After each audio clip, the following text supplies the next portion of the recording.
Indian super ലീഗിന്റെ 2026 സീസണിലെ ആദ്യ പോയിന്റ് അങ്ങനെ കേരള ബ്ലാസ്റ്റേഴ്സ് സ്വന്തമാക്കിയിരിക്കുകയാണ്. ഈസ്റ്റ് ബംഗാൾ FC അവരുടെ തട്ടകത്തിൽ തളച്ചാണ് ബ്ലാസ്റ്റേഴ്സ് ആ പോയിന്റ് സ്വന്തമാക്കിയത്.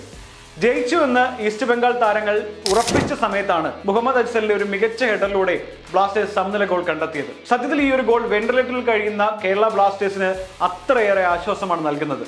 ഇതിനകം 4 തോൽവി വഴങ്ങിയ ടീമിനെ സംബന്ധിച്ച് മുന്നോട്ടുള്ള യാത്ര അത്ര എളുപ്പമല്ല എന്നാണ് കായിക നിരീക്ഷകരും പറയുന്നത്. കാരണം ഇനി 8 മത്സരങ്ങൾ മാത്രമാണ് ടീമിന് അവശേഷിക്കുന്നത്. ആ 8 മത്സരങ്ങൾ ജയിച്ചാൽ തന്നെ ടോപ്പിലേക്ക് വരാൻ കഴിയുമോ, കപ്പ് ഉയർത്താൻ കഴിയുമോ എന്ന കാര്യത്തിൽ വ്യക്തതയില്ല. പക്ഷേ ഇപ്പോഴത്തുള്ളൊരു പ്രതീക്ഷ ISL നിന്ന് തരം താഴ്ത്തപ്പെടാതിരിക്കാനുള്ള പോരാട്ടം നടത്തുക എന്ന് മാത്രമാണ് ബ്ലാസ്റ്റേഴ്സ് ഇപ്പോൾ ചെയ്തുകൊണ്ടിരിക്കുന്നത് എന്ന് പറയേണ്ടി വരും. ടീമിന് ഇപ്പോഴും പല പ്രശ്നങ്ങളുമുണ്ട്, അത് പരിഹരിക്കാൻ കഴിഞ്ഞിട്ടുമില്ല. ടീം പരിഹരിക്കേണ്ട, വലിയ പ്രാധാന്യത്തോടെ പരിഹരിക്കേണ്ട പ്രശ്നങ്ങൾ എന്തൊക്കെയാണെന്ന് നമുക്കൊന്ന് നോക്കാം. കഴിഞ്ഞ 5 കളികളിലും ടീമിന്റെ ആദ്യ 11 വ്യത്യസ്തമായിരുന്നു. മികച്ച 11 പേരെ കണ്ടെത്താനുള്ള കോച്ച് ഡേവിഡ് കട്ടാലയുടെ പരീക്ഷണങ്ങൾ കഴിഞ്ഞ മത്സരത്തിലും കാണേണ്ടി വന്നിരുന്നു. ആദ്യ 11-ൽ ചുരുങ്ങിയത് 4 മാറ്റമെങ്കിലും ഇല്ലാതെ ഇതുവരെ കേരള ബ്ലാസ്റ്റേഴ്സ് കളത്തിൽ ഇറങ്ങിയിട്ടില്ല എന്ന് പറയുന്നത് ടീം മാനേജ്മെന്റിന് പോലും ആരെയാണ് ആദ്യ 11-ൽ ഇറക്കേണ്ടതെന്ന കാര്യത്തിൽ വ്യക്തതയില്ല എന്ന് വേണം മനസ്സിലാക്കാൻ. പ്രതിരോധത്തിലും മധ്യനിരയിലും അഴിച്ചുപണി സ്ഥിരമായി നടത്തുന്നുണ്ട്. സീസൺ പകുതി വഴിയിലെത്തുമ്പോഴും ടീം ഘടനയെക്കുറിച്ച് ബ്ലാസ്റ്റേഴ്സ് മാനേജ്മെന്റിന് പോലും വ്യക്തമായ ഒരു ധാരണയില്ല എന്ന് തന്നെ പറയേണ്ടി വരും. പ്രതിരോധത്തിലെ വീഴ്ചകളാണ് ബ്ലാസ്റ്റേഴ്സിന്റെ മറ്റൊരു ദൗർബല്യം.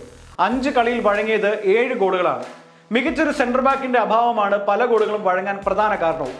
ആദ്യ 3 മത്സരങ്ങളിലും ഗിനിയ താരം ഉമർ ബായെ പ്രതിരോധ കോട്ട കാക്കാൻ ഏൽപ്പിച്ചെങ്കിലും ആ നീക്കം പൂർണ്ണമായും പാളിപ്പോവുകയായിരുന്നു. ഉമറിന് പകരം സെനഗൽ താരം ഫാഡു ഇന്ത്യ ടീമിൽ എത്തിയിട്ടുണ്ട്. അതിലൂടെ പ്രശ്നങ്ങൾ പരിഹരിക്കാൻ കഴിയുമെന്നാണ് ബ്ലാസ്റ്റേഴ്സ് മാനേജ്മെന്റിന്റെ ഇപ്പോഴത്തെ രീതിയിലുള്ള ഒരു കണക്കുകൂട്ടൽ. ക്യാപ്റ്റൻ ബികാഷ് ഹ്യൂമാനോയുടെ മോശം പ്രകടനവും പ്രതിരോധത്തിന്റെ കരുത്ത് വല്ലാതെ കുറച്ചിട്ടുണ്ട് എന്ന് പറയേണ്ടി വരും.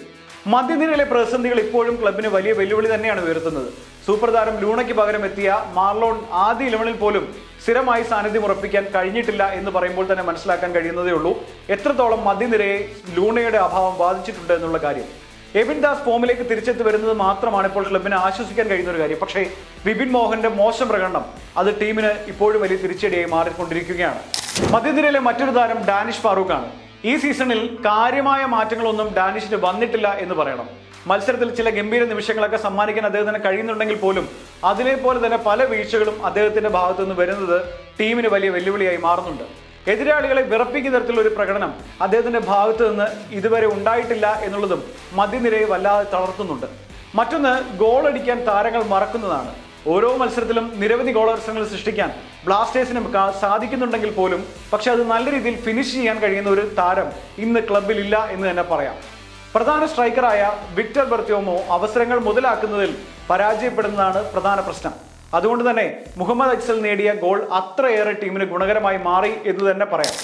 ഇതൊക്കെയാണ് ബ്ലാസ്റ്റേഴ്സ് നിലവിൽ നേരിടുന്ന പ്രശ്നങ്ങൾ. ഏതായാലും 5 മത്സരങ്ങൾ അവസാനിക്കുമ്പോൾ ഏതൊക്കെയാണ് കളിക്കാരന്റെ ശക്തി അല്ലെങ്കിൽ കളിക്കാരന്റെ ദൗർബല്യങ്ങൾ എന്ന് മനസ്സിലാക്കാൻ കോച്ചിന് കഴിയിട്ടുണ്ടാകും എന്ന് മാത്രമേ നമുക്ക് വിശ്വസിക്കാൻ കഴിയുള്ളൂ. കാരണം കളിക്കാരുടെ ശേഷിക്കത്ത ശൈലി രൂപപ്പെടുത്താൻ അദ്ദേഹത്തിന് കഴിഞ്ഞാൽ ബ്ലാസ്റ്റേഴ്സിന് വലിയ തകർച്ചയില്ലാതെ ഈ ഒരു സീസൺ പൂർത്തിയാക്കാൻ കഴിയും എന്ന് മാത്രമേ പറയാൻ കഴിയുള്ളൂ. അല്ലാതെ ഈ ടീമിനെ ഉപയോഗിച്ച് ഒരു കപ്പ് നേടുക എന്നത് അത്ര എളുപ്പമുള്ള കാര്യമല്ല എന്നത് ടീം മാനേജ്മെന്റിനും കോച്ചിനും ഒക്കെ തന്നെ അറിയാം. അപ്പോൾ മധ്യനിരയിലെയും പ്രതിരോധ കോട്ടയിലെയും ഒക്കെ തന്നെ പ്രശ്നങ്ങൾ പരിഹരിക്കാൻ ബ്ലാസ്റ്റേഴ്സ് വരും മത്സരങ്ങളിൽ എന്ത് തന്ത്രമാണ് പ്രയോഗിക്കുക എന്ന് അറിയാനുള്ള ആകാംക്ഷയിലാണ് ആരാധകർ ഇപ്പോഴുള്ളത്.